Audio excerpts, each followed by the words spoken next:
আমি এটা বিশেষ স্ক্ৰিনশ্বট এই মুহূৰ্তত দেখুৱাব বিচাৰিম আমি এই মুহূৰ্তত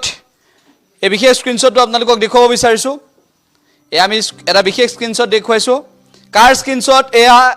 এই মুহূৰ্তত আমি সেয়া উল্লেখ কৰাতকৈ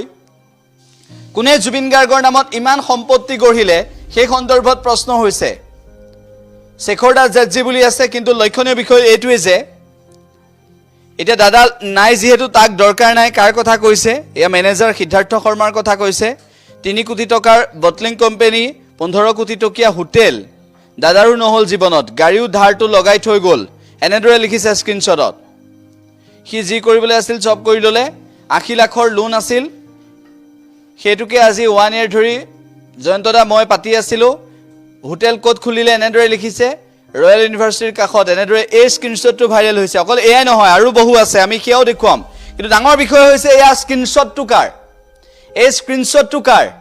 জুবিন গাৰ্গৰ মৃত্যুৰ পিছত যেটো স্ক্ৰিনশ্বট ভাইৰেল হৈছে এই স্ক্ৰিনশ্বটটো কাৰ হয় এই স্ক্ৰিনশ্বটটোক লৈ কাক লৈ কথা পাতিছে কোনটো প্ৰসংগক লৈ কথা পতা হৈছে কোনে জুবিন গাৰ্গৰ নামত অগাধ সম্পত্তি গঢ়িলে আমি আপোনালোকক এই মুহূৰ্তত জনাইছো আজি ৰাজ্যবাসী হুকত মৃয়মান আজি উচুপি উঠিছে সকলো